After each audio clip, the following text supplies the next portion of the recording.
Alright, good morning God's beloved church.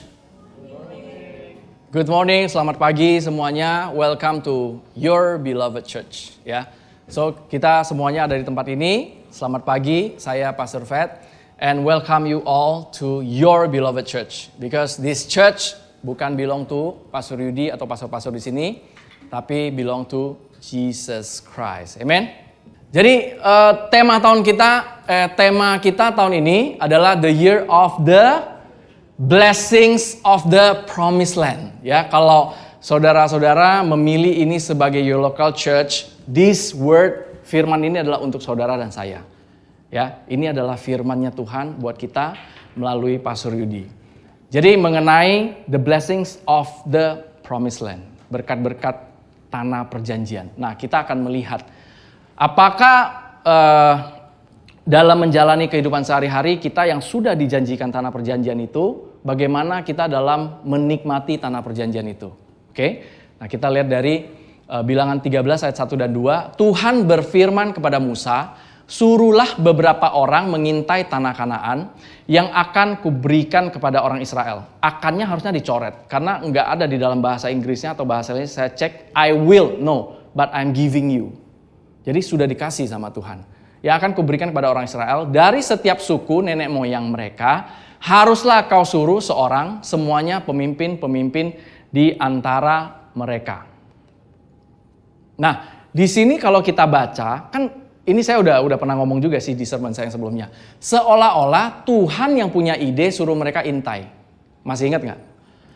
Padahal kalau kita lihat di Ulangan, itu jelas bahwa itu adalah action dari overthinking dan unbelief-nya orang Israel. Ya. Nah, di sini sangat jelas kita bisa lihat bahwa firman Tuhan ini di Ulangan 1 ayat 19-20. Saya bacakan, kemudian kita berangkat dari Horeb dan berjalan melalui segenap padang gurun yang besar dan dahsyat yang telah kamu lihat itu, ke arah pegunungan orang Amori seperti yang diperintahkan kepada kita oleh Tuhan Allah kita. Lalu kita sampai ke Kadesh Barnea. Nah, terus Musa lanjutkan, ketika itu aku berkata kepadamu, kamu sudah sampai ke pegunungan orang Amori yang diberikan kepada kita oleh Tuhan Allah kita. Bukan akan diberikan, tapi sudah diberikan kepada kita oleh Tuhan Allah kita. Yang kasih itu siapa? Tuhan. Oke? Terus, nah, di sini ketahuilah Tuhan Allahmu telah menyerahkan, bukan akan menyerahkan, telah menyerahkan negeri itu kepadamu. Majulah, dudukilah, bukan disuruh selidikilah. Tapi perintah Tuhan, firman Tuhan jelas banget. Majulah, dudukilah. Seperti yang difirmankan kepadamu oleh Tuhan, Allah nenek moyangmu. Janganlah takut dan janganlah patah hati. Tuhan tahu, di tanah perjanjian itu banyak musuhnya, banyak raksasanya. That's why Tuhan suruh jangan takut, jangan patah hati. Udah dikasih tahu duluan. Oke? Dan jelas banget firman Tuhan tuh suruh maju, dudukilah. Tapi mereka karena ketidakpercayaan, keraguan-raguan sama Tuhan, mereka malah mau menyelidiki. Tuhan bilang berlimpah dengan susu dan madu. Belum tentu, kita cek dulu. Tuhan bilang dia mau memberkati kita. Belum tentu, kita cek dulu. Tuhan bilang dia baik. Belum tentu, kita mau cek dulu. Nah, di ayat 22 dikatakan, lalu kamu. Nah ini, action dari ketidakpercayaannya dia. Lalu kamu, orang-orang Israel sekalian, 2 jutaan orang itu mungkin diwakili sama beberapa top leadersnya, mendekati aku ini Musa, dan berkata, marilah kita menyuruh beberapa orang mendahului kita untuk menyelidiki negeri itu bagi kita dan membawa kabar kepada kita tentang jalan yang akan kita lalui dan tentang kota-kota yang akan kita datangi. Kepotong dikit ya, sorry. Nah, di sini bangsa Israel karena tidak percaya, suruh Musa kasih usul, kasih ide ke Musa, selidikin dulu dong. Tuhan bilang berlimpah dengan susu dan madu, belum tentu benar. Itu Dasar pemikirannya belum tentu benar. Apa yang Tuhan ngomong belum tentu benar. Saya mau mengaku juga, saya juga sering seperti itu. Tidak percaya sama janjinya Tuhan. Karena apa? Karena kita lebih fokus sama raksasa-raksasanya. Kita lebih fokus sama problem-problem yang lebih nyata kelihatannya daripada firman Tuhan, janji Tuhan. Oke? Jadi mereka menyelidiki, kemudian Musanya responnya seperti apa? Jangan. Tuhan sudah berfirman, kita tinggal maju dan dudukilah. Apakah seperti itu? Tidak. Musanya juga ikut-ikutan ragu, galau. Nah, di sini di ayat 23 dikatakan hal itu kupandang baik. Jadi aku memilih daripadamu 12 orang. Dari tiap-tiap suku seorang. Nah, kita sering dengar, I don't know, saudara-saudara sering dengar nggak? Good thing belum tentu God thing. Pernah dengar gak? Good things belum tentu God things. Ini salah satu ayat yang mengconfirm statement itu. Karena hal itu kupandang baik. Menurut Musa is good things. Selidikin dulu dong biar kita tahu, kita yakin, kita pasti, kita tahu detailsnya. That's a good thing. Tapi that's not a God thing. Jadi good things belum tentu God things. Ya. Dan kita lihat journey-nya mereka seperti apa. Nah, maka Musa menyuruh mereka untuk mengintai tanah Kanaan. Katanya kepada mereka, pergilah dari sini ke tanah Negeb dan naiklah ke pegunungan dan amatilah bagaimana keadaan negeri itu. Apakah bangsa yang mendiaminya kuat atau lemah? Apakah mereka sedikit atau banyak? Dan bagaimana negeri yang didiaminya, apakah baik atau buruk? Bagaimana kota-kota yang didiaminya, apakah mereka diam di tempat-tempat yang terbuka atau di tempat-tempat yang berkubu? Dan bagaimanakah tanah itu, apakah gemuk atau kurus? Apakah di sana pohon-pohonan atau tidak? Tabahkanlah hatimu dan bawalah sedikit dari hasil negeri itu. Waktu itu ialah musim hulu hasil anggur. Ini action yang menandakan apa? Mereka nggak percaya tanah itu penuh dengan susu dan madu. Harus live by sight, live by proof. Harus dibawa dulu hasilnya. Bener nggak tanahnya berlimpah dengan susu dan madu? Seringkali kita juga seperti itu, bukan? Kita harus lihat buktinya dulu dong. Mana buktinya? Mana buktinya? Ya ini contoh dari perjanjian lama ini kita bisa lihat mereka itu nggak percaya sama apa yang Tuhan katakan. Atau percayanya setengah-setengah. That's why minta bukti, minta diselidiki dulu. Dikirimlah 12 pengintai itu. Dan dari ayat tadi kita sudah lihat bahwa yang usul ide, memprakarsai ide spies itu bukan Tuhan. Adalah mereka sendiri. Bangsa Israel sendiri. Ya. Jadi di situ dikatakan tabahkanlah hatimu dan bawalah sedikit dari hasil negeri itu. Ayo kalian bawa bukti. Sesuai dengan ketidakpercayaannya kalian, saya mendukung ketidakpercayaannya kalian. Jadi pastor sama leaders sama-sama tidak percaya. Sama-sama mencari bukti yang menandakan bahwa tanah perjanjian itu tanah yang baik. Kita juga sering begitu. Mencari bukti, sampai ada bukti dulu baru kita bisa percaya. Tapi we live by faith, not by sight. Orang benar hidup oleh iman, bukan oleh penglihatan. Betul? Nah, kita sama-sama belajar di sini, tidak ada condemnation, tidak ada, maksudnya saya kasih pressure, no. Tapi supaya apa? Supaya kita bisa menikmati tanah perjanjian itu. Yang membuat bangsa Israel tidak bisa masuk ke tanah perjanjian, itu bukan para raksasanya loh. Raksasanya sama sekali nggak ngalang-ngalangin mereka loh waktu itu. Malahan kalau kita baca lagi, itu sebenarnya para raksasa itu udah ketakutan, sudah drop. Udah ketakutan sebenarnya. Jadi bangsa Israel ini overthinking, skenario-skenario muncul itu semua yang bad. Nanti kita lihat. Nah terus ini kan yang saya garis-garis kuning ini kurang lebih ada 6 poin. 6 itu adalah, ya angka 6 itu seringnya di dalam Bible kita lihat itu adalah angka human effort. Ini berdasarkan analisa mereka. Mereka mau masuk ke dalam perjanjian, tanah perjanjian, mengandalkan kekuatan sendiri. Which is cannot. Tanah perjanjian itu kan diberikan, tadi kita lihat. Dan telah diberikan. Bukan lagi mereka harus mengandalkan kekuatan sendiri untuk merebut. Oke? Next. Nah, mereka menceritakan kepadanya, kami sudah masuk ke negeri kemana kau suruh kami, dan memang negeri itu berlimpah susu dan madunya, dan inilah hasilnya. Tapi fokusnya mereka bukan di sana. Fokusnya mereka adalah hanya, tetapi bangsa yang diam di negeri itu, dia memberikan laporan dari 6 poin yang disuruh checklist. Mereka kuat atau lemah, berkubu atau gimana, besar atau kecil. Mereka memberikan report kepada pastornya. Kuat-kuat dan kota-kotanya berkubu dan sangat besar. Juga keturunan enak telah kami lihat di sana. Mereka lihat nggak berlimpahnya susu dan madu? Mereka lihat juga. Mereka lihat nggak raksasa-raksasanya? Mereka lihat juga. Tapi fokusnya mereka lebih kepada raksasa itu daripada janjinya Tuhan. Seringkali kita juga begitu, kita lebih fokus sama masalah kita daripada janjinya Tuhan. Kita lebih fokus sama masalah kita daripada firman Tuhan. Padahal firman Tuhan itu yang kebenaran, truth.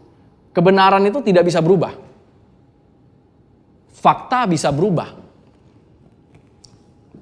Jadi di sini kita bisa lihat bahwa mereka itu overthinking dan hasilnya malah mereka nggak bisa masuk, nggak bisa menikmati tanah perjanjian itu. Karena fokusnya lebih kepada apa yang mereka lihat. Nah, ada 2 orang lagi yang berbeda daripada kumpulan 10 orang ini. Nah, ini masih menjadi fokusnya 10 orang itu. Juga kami lihat di sana orang-orang raksasa. Orang enak yang berasal dari orang-orang raksasa. Dan kami lihat diri kami seperti belalang. Dan demikian juga mereka terhadap kami.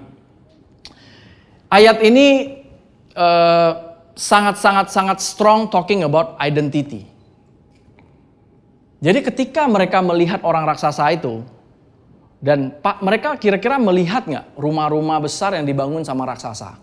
Gedung-gedung besar, fasilitas-fasilitas besar-besar yang dibangun sama raksasa. Mereka juga pasti lihat.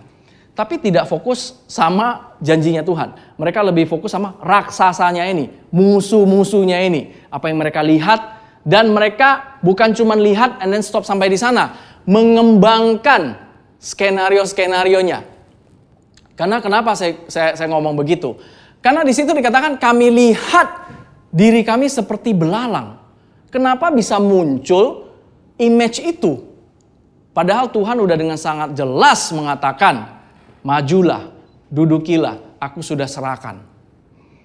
Tapi image yang Tuhan janjikan itu tidak muncul di otak mereka. Yang muncul apa? Kita ini seperti belalang. Kalau belalang compare to human, itu kecil banget loh. Jadi ini berlebihan banget. Saya nggak tahu raksasanya itu sebenarnya segede apa. Kalau misalnya belalang segini, human normal seperti ini, berarti bangsa Israel itu melihat diri mereka itu benar-benar sangat kecil di mata raksasa itu. Padahal apakah kebenarannya seperti itu? Tidak. Malahan raksasa-raksasa itu sudah tawar hatinya, udah ngedrop to the max. Jadi sebenarnya raksasanya ada di mana yang menghalangi itu? Ada di dalam pikiran mereka. Ada di dalam soul part-nya mereka.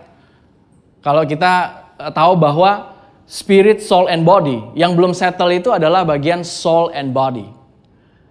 It's in our mind, our soul. Raksasa-raksasa itu seringkali di sini. Karena secara spirit udah totally beres. Jadi pikiran kita lah yang sering menghalang-halangi kita untuk menikmati tanah perjanjian. Bukan Tuhan yang menahan-nahan berkat-berkat tanah perjanjian. Tapi seringkali kita yang dihantui sama raksasa-raksasa yang ada di pikiran kita sendiri. Karena mungkin apa yang kita konsumsi untuk soul-nya kita adalah gambar-gambar raksasa itu. Bad news, bad news, bad news, bad news, bad news, bad news, bad news, bad news, bad news, bad news. Atau bahasa kerennya 10 Spice Network. Bukan 2 Spice Network. Karena 10 Spice Network kan kita lihat di dalam cerita ini bahwa mereka menyebarkan kabar busuk. Bisa kebayang gak kabar busuk itu viralnya tuh cepet banget. Betul? Dan kabar busuk itu belum tentu yang horrible loh. Tapi yang push us to rely on ourselves. Bergantung sama diri kita sendiri. Itu juga kabar busuk. Jadi di sini mereka lebih fokus sama apa yang mereka lihat daripada apa yang mereka dengar. Nah, nanti kita akan lihat sebenarnya apa sih yang harusnya mereka pegang, yang 2 orang itu pegang, yang Yosua sama Kaleb itu pegang. Ada. Jadi 10 pengintai ini yang menyebarkan kabar-kabar busuk ini, mereka itu lebih fokus hanya sampai kepada yang mereka lihat. Hanya sampai kepada apa yang mereka lihat. Fakta-fakta. Nah, ini adalah perbedaan dari 10 pengintai itu dan 2 pengintai. Nah, salah satunya Kaleb. Kaleb berkata begini di Yosua 14 ayat 12. Oleh sebab itu berikanlah kepadaku pegunungan yang dijanjikan Tuhan pada waktu itu. Wah, itu kan keren banget lah ininya. Give me the mountains. Ya kan? Padahal seharusnya yang lebih keren itu adalah yang dijanjikan Tuhan. Itu yang justru menjadi kunci kenapa dia bisa mengucapkan give me that mountains. Karena pegangan dia bukan hanya pada apa yang dilihat. Pegangan dia pada apa yang dia dengar. Karena di situ dikatakan berikanlah kepadaku pegunungan yang dijanjikan Tuhan pada waktu itu. 40-an tahun yang lalu. Sebab engkau sendiri mendengar. Jadi Kaleb tidak stop sampai cuma melihat raksasa itu. Yes, dia lihat juga raksasa itu. Dia nggak denial. Nggak ada. Mana ada raksasa di tanah perjanjian. Mereka itu seperti belalang. No, dia nggak denial. Dia tahu ada raksasa. Malahan, dia sangat tergiur sama raksasa-raksasa itu. Tergiur. Karena dia melihat kota atau perkampungan yang dibangun sama raksasa itu, wah rumahnya jauh lebih besar, fasilitas lebih besar, jauh lebih enak. Jadi di sini kita bisa lihat perbedaan Kaleb. Dia itu fokusnya bukan hanya pada apa yang dia lihat, tapi dia juga fokus pada apa yang dia dengar, yaitu janjinya Tuhan. Dia pegang janjinya Tuhan. Terus di sana kita lihat bahwa di sana ada orang enak dengan kota-kota yang besar dan berkubu. Justru itu tidak membuat dia ketakutan. Justru menurut dia that's the best property di tanah Kanaan itu. Dan karena dia tahu Tuhan sudah bilang apa? Aku berikan. Bukan coba kamu dudukin. No, majulah, dudukilah. Sudah diberikan. Justru Kaleb ini yang pinter. Dia nggak mengandalkan dia punya kekuatan, selidiki dulu apa segala macam.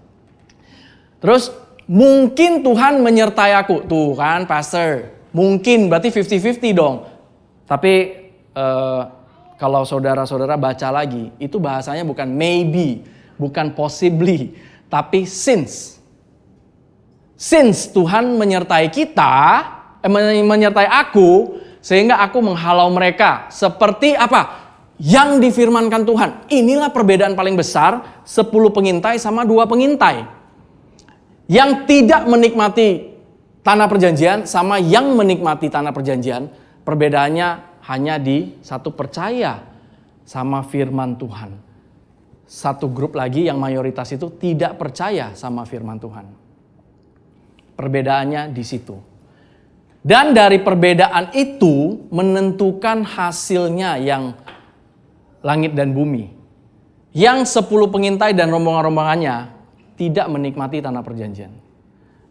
Kaleb sampai keturunan-keturunannya menikmati tanah perjanjian. Kita mau yang mana? Mau yang mana? Kalau saya mau di side yang percaya sama firman Tuhan. Amin. Next kita lihat. Nah, di sini sekali lagi kita lihat perbedaan-perbedaan Yosua Kaleb sama 10 pengintai. Tetapi Yosua bin Nun dan Kaleb bin Yefune, 2 orang ini, yang termasuk orang-orang yang telah mengintai negeri itu mengoyakkan pakaiannya waktu dikasih bad news. Kita seperti belalang, kita nggak akan bisa, kita pasti hancur, kita nggak bisa masuk. Mereka mengoyakkan pakaiannya. dan berkata kepada segenap umat Israel, negeri yang kami lalui untuk diintai itu adalah luar biasa baiknya. So good. Tanah perjanjian itu. Jika Tuhan berkenan kepada kita, maka Ia akan membawa kita masuk ke negeri itu. Sama, ini juga since Tuhan berkenan kepada kita, maka Ia akan membawa kita masuk ke negeri itu dan akan memberikannya kepada kita. Suatu negeri yang berlimpah-limpah susu dan madunya. Jadi ini yang membedakan 10 pengintai sama 2 pengintai. Yosua dan Kaleb. Kita mau pilih grup yang mana? Kalau saya mau pilih grup yang percaya sama firman Tuhan. Kenapa? Karena benefitnya luar biasa loh. Kita percaya firman Tuhan itu bukan cuman, oh iya kita percaya firman Tuhan. Tapi itu benar-benar abundant life. Seperti yang Tuhan janjikan itu ya kita nikmatin. Amin.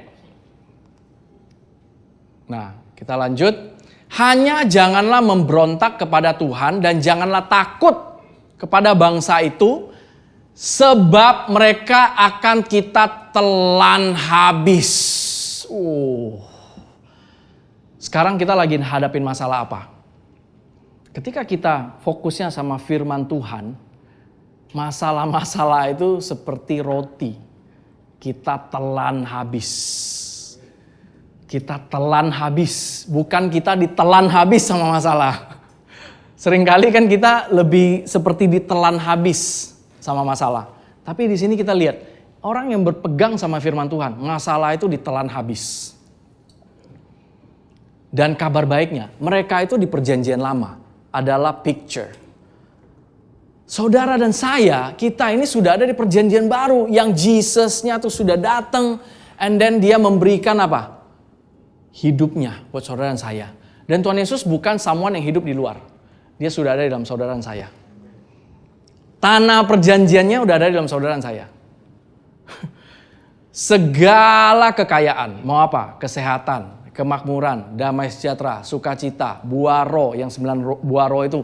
Semua sudah ada di dalam saudara dan saya. In our spirit. Sudah ada. Sudah diberikan. Sudah dianugerahi. Sudah dikasih buat saudara dan saya. Dalam satu package yang namanya salvation itu. Saudara dan saya sudah terima Tuhan Yesus kan? Maka tanah perjanjian itu sudah ada dalam saudara dan saya. Manifestasinya aja yang belum. Ada yang masih mengalami challenge di kesehatan, keuangan, manifestasi yang belum. Ketika Tuhan bilang tanah yang kuberikan, itu Tuhan secara istilahnya kalau secara notarisnya udah jebret itu punya bangsa Israel.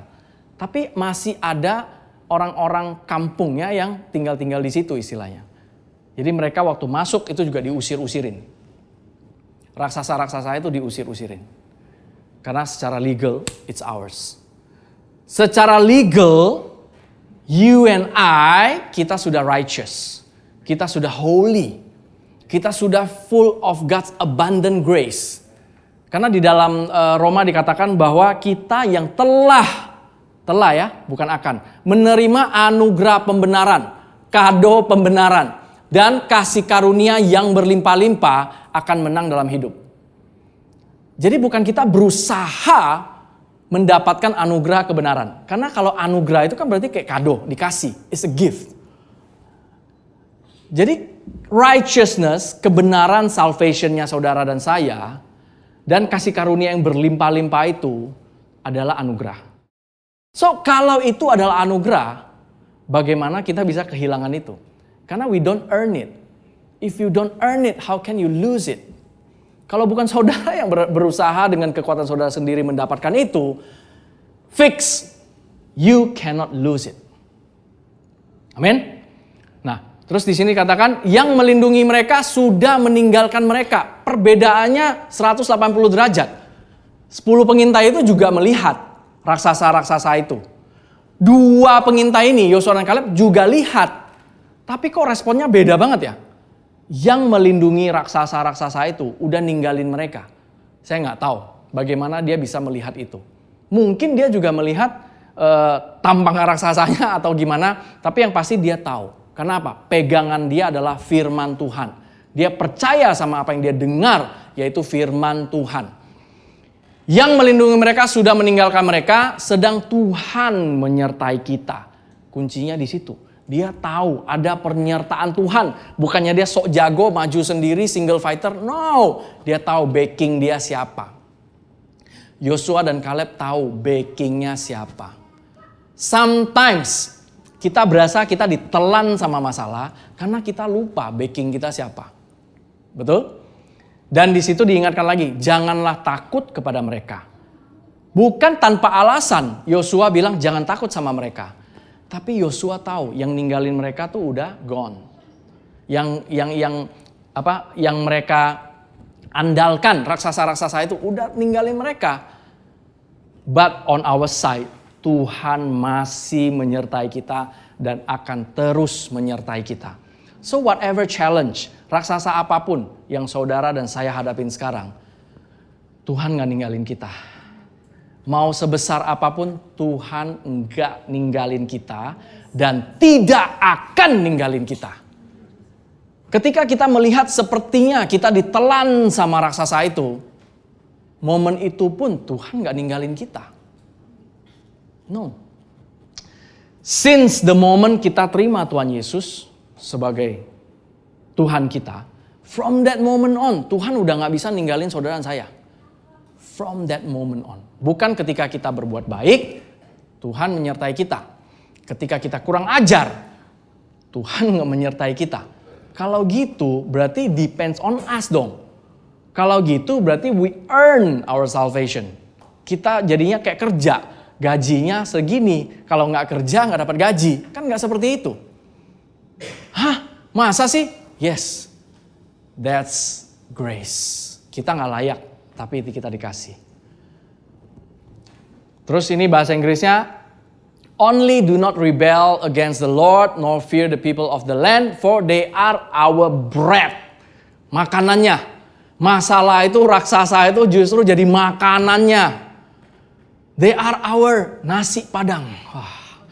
They are our nasi kuning. Nasi apa? Wah, they are our babi panggang, kata Pastor Lita. They are our babi guling. So mulai dari sekarang ketika kita diperhadapkan dengan masalah, mari kita jangan ketakutan dulu, itu satu. Dan kita menyadari, ingat-ingat lagi janjinya Tuhan. Ingat-ingat lagi janjinya Tuhan. Their protection has departed from them and the Lord is with us. Kuncinya di sini, the Lord is with us. Do not fear them. The Lord is with us. Dan kabar yang lebih baiknya lagi, the Lord is with us, it doesn't depend on us. Itu satu, kabar baik yang so good. Mungkin kita karena sering baca, jadi biasa aja ya. Do you know the Lord is with us itu? Tuhan yang menciptakan langit dan bumi dan segala isinya yang punya kekuatan yang begitu besar, tinggal di dalam kita.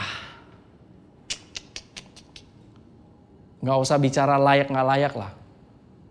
Itu di pikiran aja itu gak masuk. Tuhan yang begitu maha dahsyat, maha besar itu mau pilih tinggal dalam kita. Oke, dan kita lihat. Nah, dari cerita ini, dari perbedaan 10 dan 2 orang ini, kita bisa melihat satu perbedaan yang signifikan. Yang satu hanya melihat. Fokusnya hanya pada problem. Tapi yang 2 orang itu, mereka bukan cuma fokus sama problem. Mereka fokus sama firman. Apa yang dijanjikan sama Tuhan. Apa yang mereka dengar yang disampaikan oleh Tuhan. Nah, ini buat kita. Sebab di dalamnya nyata kebenaran Allah yang bertolak dari iman dan memimpin kepada iman. Seperti ada tertulis, orang benar akan hidup oleh iman. The just, saudara dan saya, akan hidup oleh iman. By believing, by percaya, bukan by sight. Nah, 10 pengintai itu mereka lebih fokus hanya sampai di apa yang mereka lihat. Raksasa-raksasa itu, orang enak, raksasa, orang enak, raksasa, orang enak, raksasa itu diulang-ulang terus. Karena memang fokus mereka di sana. Tapi 2 orang itu yang mereka mendengar firman Tuhan dan berpegang sama firman Tuhan. Mereka malah menganggap raksasa itu adalah roti, seperti makanan. Dan saya belum cek, seingat saya roti itu lehem, perang itu juga lehem. Roti itu lehem, perang itu juga lehem. Jadi dari satu akar kata yang sama.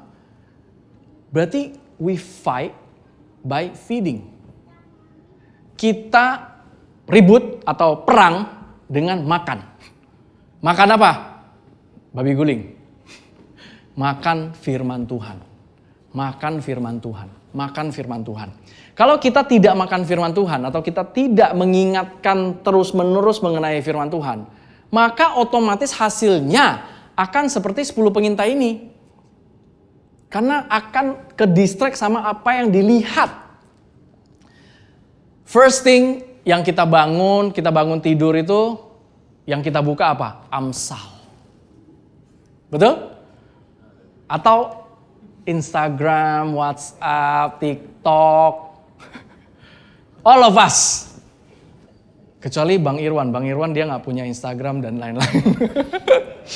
Kalau kita seringnya pasti ngecek apa dulu. Baru kalau ada waktu sisa, baca. Kebanyakan ya, mungkin gak semua. Kebanyakan.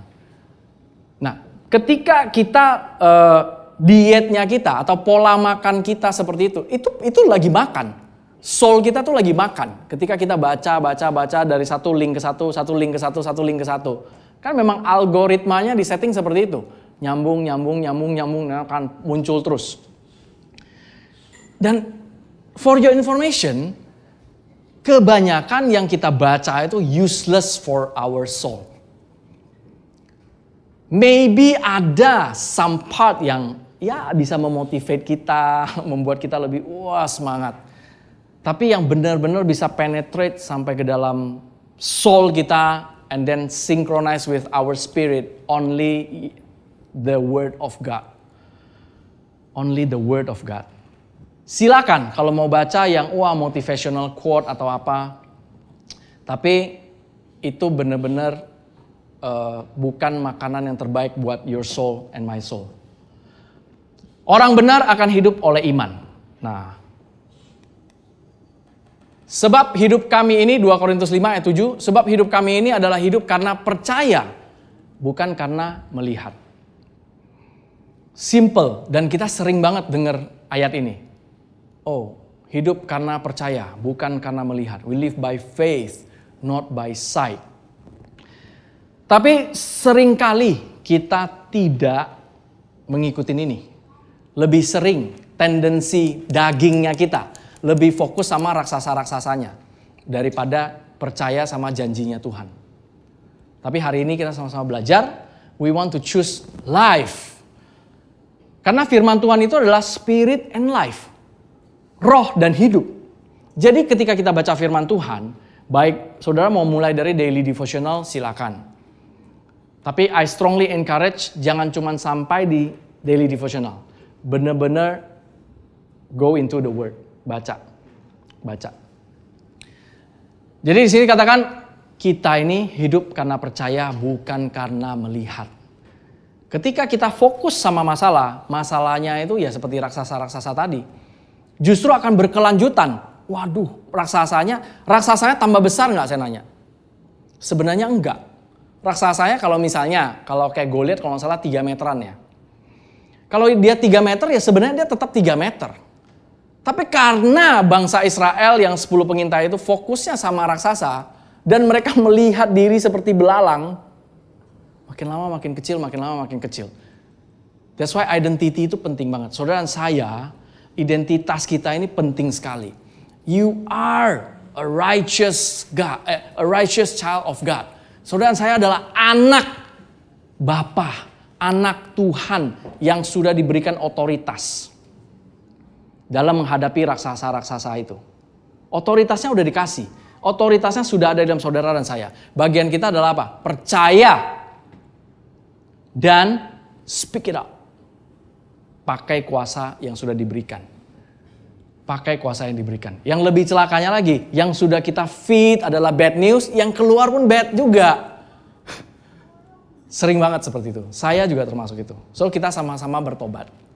Perhatikan apa yang kita baca, apa yang kita dengar. Karena itu mempengaruhi hidup saudara dan saya. Kelihatannya sepele, tapi itu pengaruhnya sangat besar. Karena itu mempengaruhi soul-nya kita. Itu nggak bisa mengganggu spirit kita. Tapi secara soul kita terganggu di situ. Secara mind kita terganggu di situ. Oke? Jadi kan live by faith, not by sight. Nah ini Tuhan juga kasih satu ayat yang to start-nya bagaimana? Jadi iman timbul dari pendengaran. Dan pendengaran oleh firman Kristus. Jadi kita perlu makan, kita perlu makan, kita perlu makan. Iman itu berarti adalah buahnya saudara-saudara. Kita gak fokus sama imannya. Kita gak fokus sama imannya. Kita fokusnya pada kita memilih mendengarkan firman Tuhan. Diingatkan, kita memilih, intentionally memilih diingatkan sama firman Tuhan.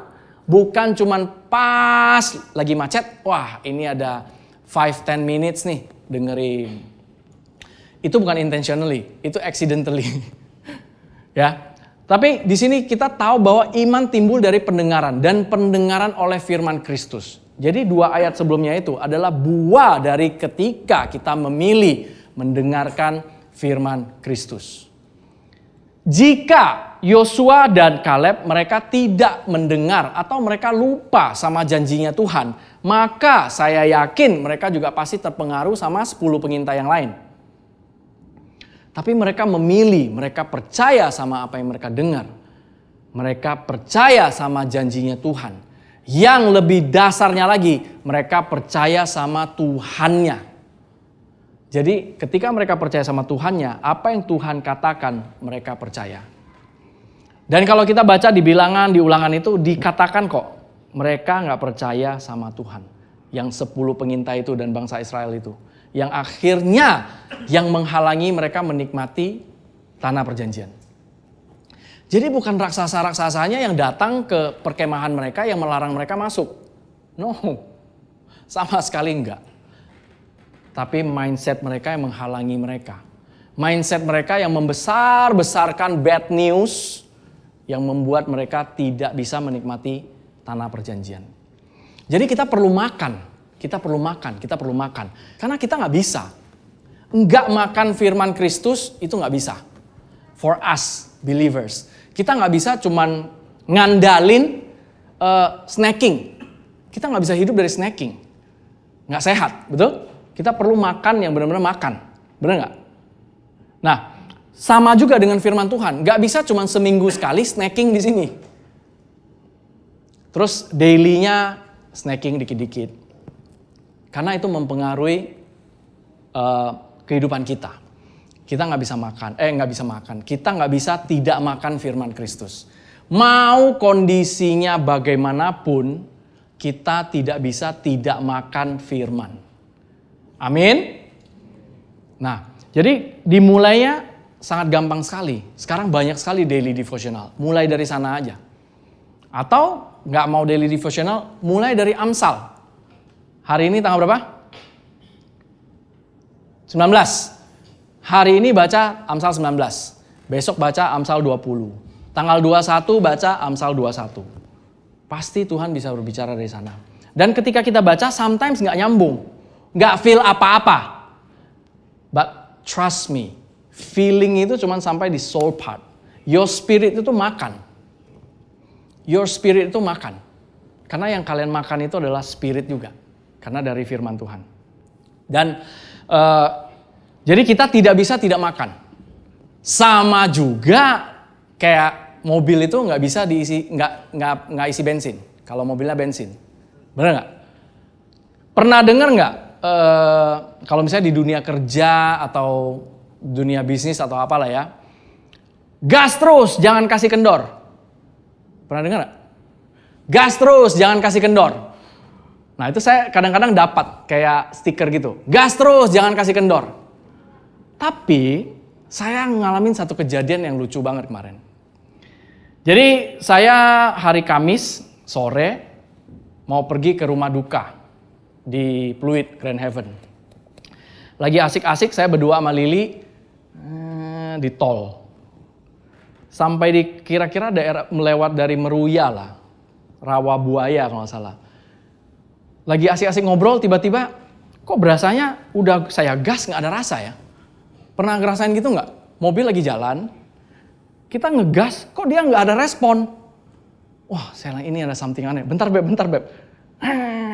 Kalau ada respon kan harusnya ngegas jalan dong. Ini saya ngegas nggak ada respon. Saya langsung ke samping.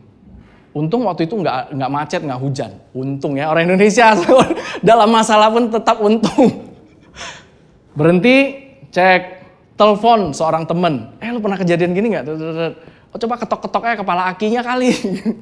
Ketok. Oh ya ada putih-putih sih mungkin itu. Ketok. Coba start lagi nggak bisa. Terus di belakang kita memang ada satu mobil lagi temen kita yang akan ke sana juga. Ya langsung telepon. Nanti Lili ikut kalian aja. Terus saya ceritanya mau handle sendiri lah, ya kan. Pas ternyata kirain satu mobil itu semua cewek, ibu-ibu. Ternyata pas mereka udah sampai, ternyata ada bapak-bapaknya. Turunlah dua bapak-bapak itu. Turun. Kenapa, Fed? Gini tes. Terus pokoknya singkat cerita, gue dapat WA. Itu mungkin indikator bensinnya rusak. Jadi kalau bensin kan kalau habis kan dia di gini kan. Nah ini tuh masih 1/4. Terus secara kilometernya itu memang saya lagi mau ngetes kalau dari full tank sampai habis itu berapa. Jadi saya trip A, trip B nolin waktu full tank. Jadi pas sampai saya mogok itu 471,8. Terus teman saya yang, ini untung lagi nih puji Tuhan. Temen saya yang stop itu, dia pernah mengalami hal yang sama. Exactly the same. Dia bilang, wah. Terus pas saya kasih tahu, kata teman saya, mungkin indikator itunya rusak. Jadi ini lu nolin waktu lagi gini-gini. Oke, udah pasti ini mobil bensinnya habis. Udah ketok-ketok aki, ya kan. Wah starternya kali apa yang ini. Ternyata bensinnya habis, bis. Saya seumur hidup, finansial mau sesusah apapun ya. Itu pertama kali saya bawa mobil sampai bensinnya kering. Terus ya udah teman saya karena dia pernah ngalamin hal yang sama, ya udah lu tunggu sini aja, kita beli bensin. Si Lili dengan sangat baik hatinya, nggak apa-apa kok, tinggalin aja, Fedri handle sendiri. Tapi Koko itu nggak tega. Dia bilang, enggak Li, susah lagi. Lu kira gampang, kita paling telat ke rumah duka. Akhirnya mereka keluar tol, cariin bensin. Terus lagi saya nunggu mereka balik, di belakang datang patroli jasa marga. Kenapa Pak? Oh saya bilang bensin Mas, bensin. Oh ya udah. Bapak masuk aja, biar nggak bahaya, kami jagain dari belakang. Wah jadi ada mobil jagain saya dari belakang. Terus mereka nyampe, tuang, langsung nyala. Bener-bener karena bensin itu mau digas kayak mau diapain kayak nggak mungkin nyala. Bener-bener hanya karena bensinnya habis. Indikatornya itu bohong. Jadi padahal masih 1/4 loh. Kan saya pikir cuma polosnya saya nggak tahu sebenarnya konsumsi BBM itu seberapa. Cuma pengen ngetes. Ternyata kata teman saya, mobil gua aja bro nggak nyampe segini. Terus ya udah. Habis diisi udah selesai masalahnya. Nah cuman yang saya grateful, sebenarnya saya rencananya besokannya baru mau ke rumah duka. Artinya kalau saya memilih besokannya baru ke rumah duka, ada possibility saya sama Reini mogok pagi-pagi.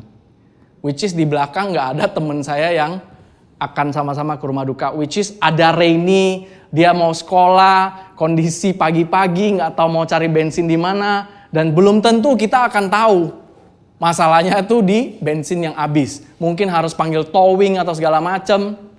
Puji Tuhan. Itu kesaksian sedikit. Jadi intinya mobil aja, mau mobil bagus, mobil jelek, mobil Ferrari, Lamborghini atau apapun lah. Kalau nggak ada bensin, tetap nggak bisa jalan. Kita juga. Sama, kita juga. Mau kita secara badan kita sesehat apa, finansial kita mau sesehat apapun, kalau secara kita tidak makan firman, kita pasti lama-lama akan mogok juga.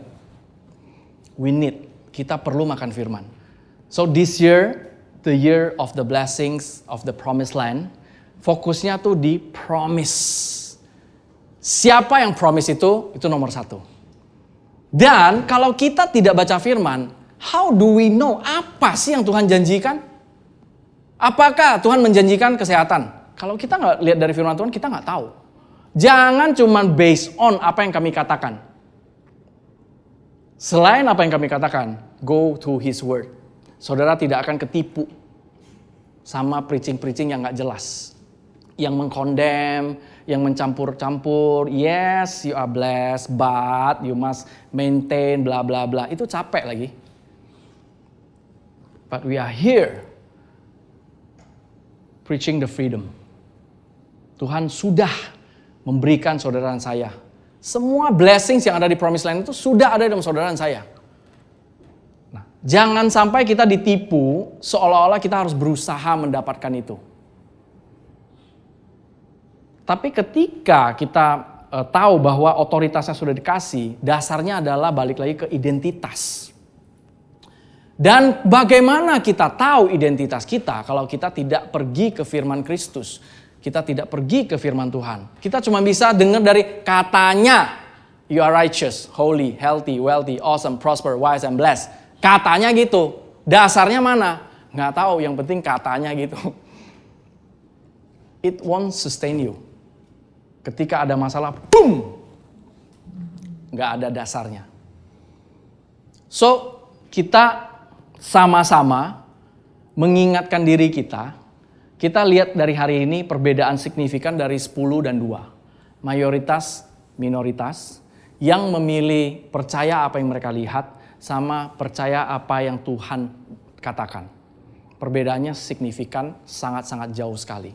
So I want to encourage you all and myself, kita perlu makan firman Kristus. Kita perlu makan firman Kristus. Kita perlu makan firman Kristus. Jadi apa yang dipegang sama Yosua dan Kaleb? Kan kalau kita kan mengingatkan kita, wah banyak banget. Kalau saudara mau start, baca dari Roma sampai 2 Tesalonika. Roma 2 Tesalonika. Roma sampai ke 2 Tesalonika. Jangan cuma baca Roma, skip ke 2 Tesalonika. Bukan. Tapi dari Roma, baca terus sampai 2 Tesalonika. And then ada kata-kata in him, through him, in Christ, through Christ, that's you and me. Itulah identity kita. Itulah identitas kita. Nah, tapi buat Kaleb sama Yosua yang membuat mereka memilih dan juga mempunyai perbedaan perspektif yang 180 derajat adalah mereka pegang firman-Nya Tuhan. Firman apa? Ya, kita lihat di Ulangan 1. Ini sebelum mereka mau discuss mengenai pengintai dan lain-lain loh. The story before they form Mossad. Spice team itu. Bukan Spice Girl ya. Nah, Ulangan 1 ayat 6 dan 7. Inilah yang mereka pegang. Tuhan Allah kita telah berfirman kepada kita di Horeb. Demikian, telah cukup lama kamu tinggal di gunung ini, majulah, berangkatlah, pergilah ke pegunungan orang Amori dan kepada semua tetangga mereka di Araba Yordan, di pegunungan, di daerah bukit, di tanah Negeb, dan di tepi pantai laut, yakni negeri orang Kanaan, dan ke gunung Libanon sampai Efrat, sungai besar itu. Wow, so wide area yang dikasih sama Tuhan. Ini yang dipegang sama Yosua dan Kaleb. Ketahuilah, aku telah menyerahkan negeri itu kepadamu. Actionnya apa? Masukilah, dudukilah negeri yang dijanjikan Tuhan. Yang janji itu Tuhan. Yang janji itu Tuhan. Untung yang janji itu Tuhan.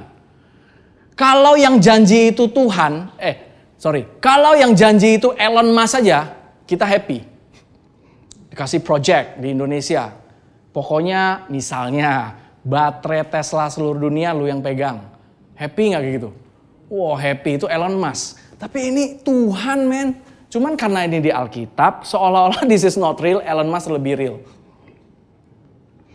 Tapi di sini inilah yang dipegang sama Yosua sama Kaleb. Ketahuilah aku telah menyerahkan negeri itu kepadamu. Next, berusahalah. No, masukilah, dudukilah negeri yang dijanjikan Tuhan. Wah, untung yang janji itu Tuhan.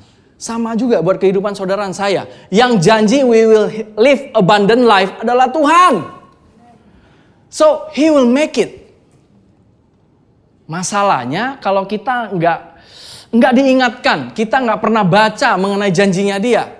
How do we know bahwa Tuhanlah yang menjanjikan itu? Oke? Maka gampang sekali kita kecolongan kalau kita nggak go to firman-Nya. Kita gampang sekali digoyang. Terus negeri yang dijanjikan Tuhan dengan sumpah. Wah. Udah janji, pakai sumpah. Tuhan perlu gak sih kayak gitu?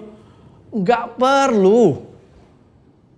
Kalau misalnya kita pernah ada kenal orang yang terkenal banget integritinya. Secara bisnis, secara family, secara ini oke banget. Gak pernah ada record yang jelek. Kalau orang seperti itu aja, kita somehow sebagai manusia bisa lebih tenang dealing something sama dia. Apalagi Tuhan. Tuhan itu nggak ada track record jeleknya sama sekali, for your information. Tidak ada track record gagalnya sama sekali. Dan dia bukan cuma janji, dia sumpah lagi. Sumpah kepada nenek moyangmu, yakni Abraham, Ishak, dan Yakub. Kenapa harus secara spesifik ditulis Abraham, Ishak, dan Yakub? Karena nenek moyang mereka bukan tokoh-tokoh yang sempurna. Ini adalah suatu penekanan bahwa ketika kita menikmati tanah perjanjian atau abundant life, it's not because we are good. Bangsa Israel menikmati tanah perjanjian itu karena sumpahnya Tuhan dengan Abraham, Ishak, dan Yakub. Yang kita tahu sendiri, Abraham tidak sempurna, Ishak tidak sempurna, Yakub tidak sempurna. Tapi Abraham percaya. Kalau nggak salah Kejadian 15 ayat 6. Ketika Tuhan menceritakan, telling the stories melalui bintang-bintang itu, Abraham percaya detik itu diperhitungkan kebenaran.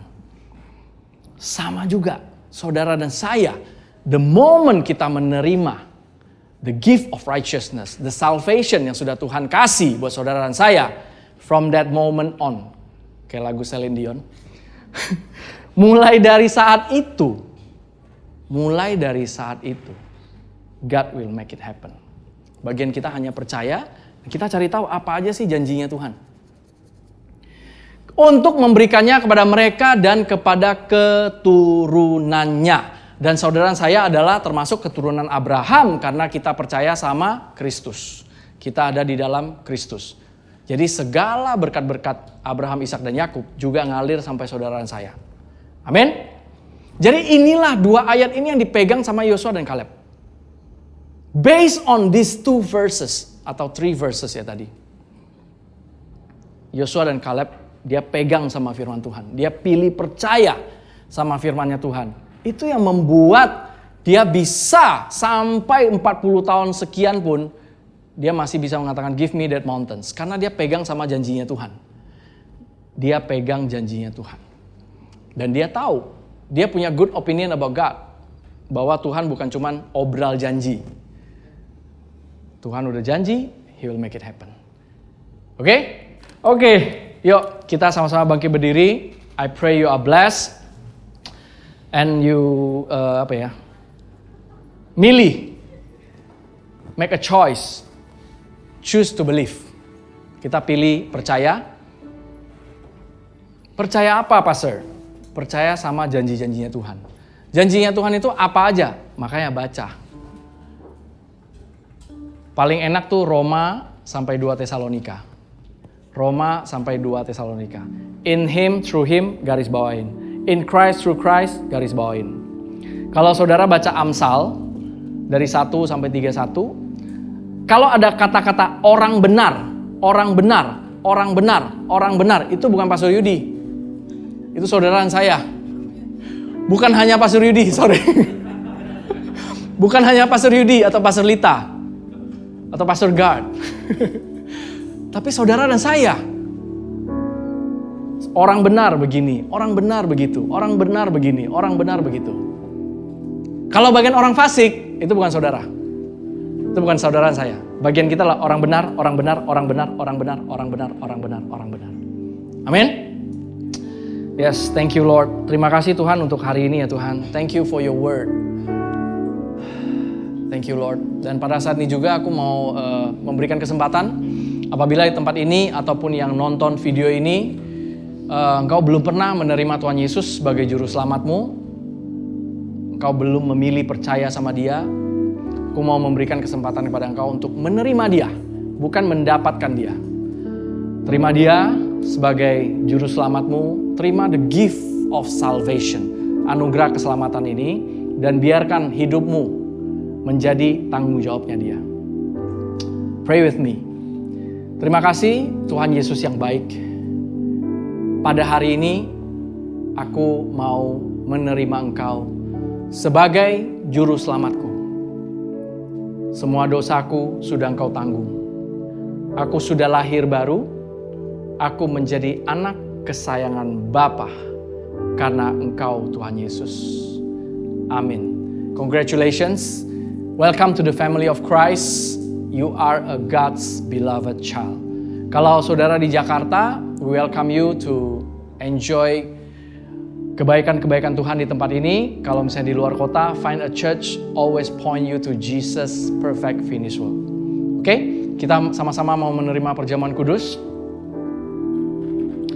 Dan dalam melakukan perjamuan kudus, ini bukan suatu ritual, ini bukan suatu rutinitas, tapi every time kita mengangkat ini apa? Ini salah satu action dari kita mengingatkan kita bahwa Tuhan Yesus sudah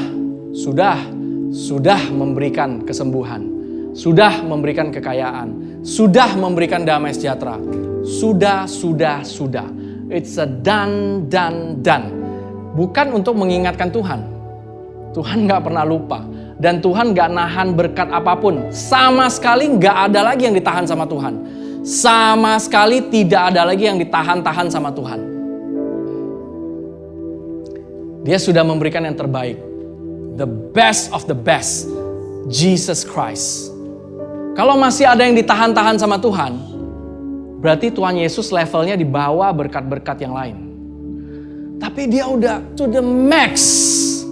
Memberikan buat saudara dan saya. The darling of heaven. Dan bukan kita yang mendapatkan dia. He found us. Dia mendapatkan kita. Dan bagian kita hanya terima dan percaya. Thank you Lord. Thank you Lord. Thank you Lord. Thank you Lord. Terima kasih Tuhan Yesus yang baik. Untuk tubuhmu ya Tuhan. Yang telah dihancur-hancurkan. Buat kami ya Tuhan. Thank you Lord Jesus. Thank you Lord Jesus. Kami percaya Tuhan semua sakit penyakit sudah ditimpakan ke atas tubuhmu. Sudah. Bagian kami sekarang adalah kesehatanmu ya Tuhan. Keutuhanmu, your wholeness Lord. Damai sejahteramu ya Tuhan. Segala stres, depresi sudah Engkau tanggung buat kami ya Tuhan. Thank you Lord Jesus. You are good Lord. Thank you Lord. Kami terima tubuhmu ini hanya di dalam namamu Tuhan Yesus Kristus. Amin.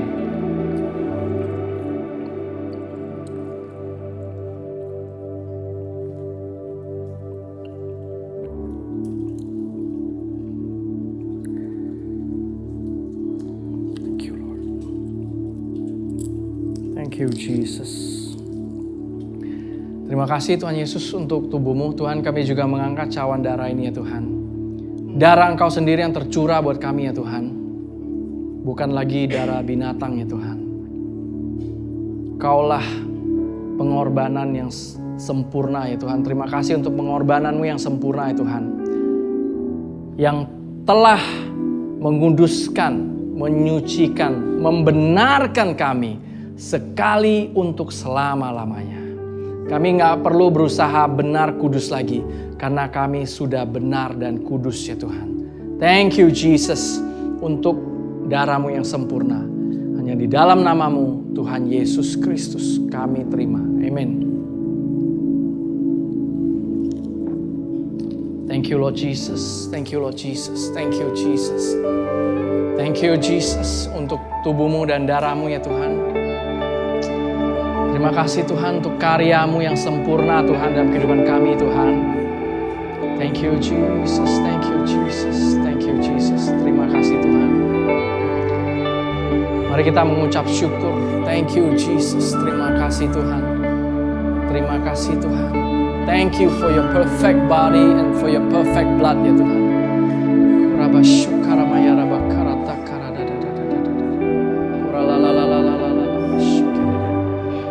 Thank you Jesus. Terima kasih Tuhan.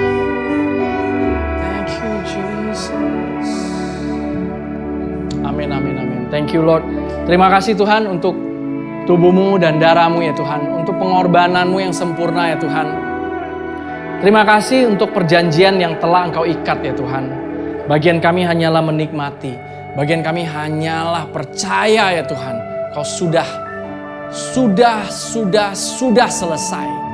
Thank you Lord, thank you Lord. God's beloved church, angkat tanganmu. Want to end this service. Thank you Lord, thank you Lord, thank you Lord. God's beloved church, pulanglah dengan damai sejahteranya Tuhan. Apapun yang kau lakukan, Tuhan yang membuat itu berhasil. Raksasa apapun yang masih mau menelan kau, akan ditelan habis oleh engkau. Bukan karena kekuatanmu, tapi karena Tuhan menyertai engkau. Tuhan sudah janji dan Tuhan pasti menepati.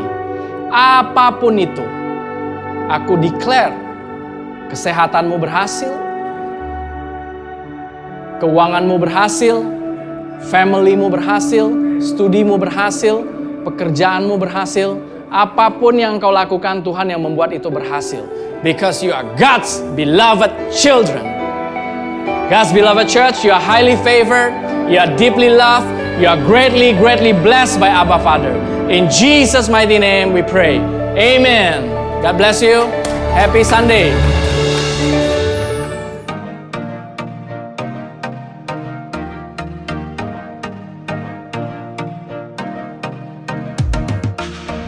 Terima kasih untuk saudara sekalian yang telah mengikuti ibadah GBC Jakarta bersama kami. Kami berharap saudara sekalian diberkati dan disegarkan oleh firman Tuhan yang telah disampaikan pada hari ini. Pastikan saudara mensubscribe channel YouTube kami dan ikuti terus update dan informasi GBC Jakarta di akun resmi media sosial kami di bawah ini. Shalom, Tuhan berkati.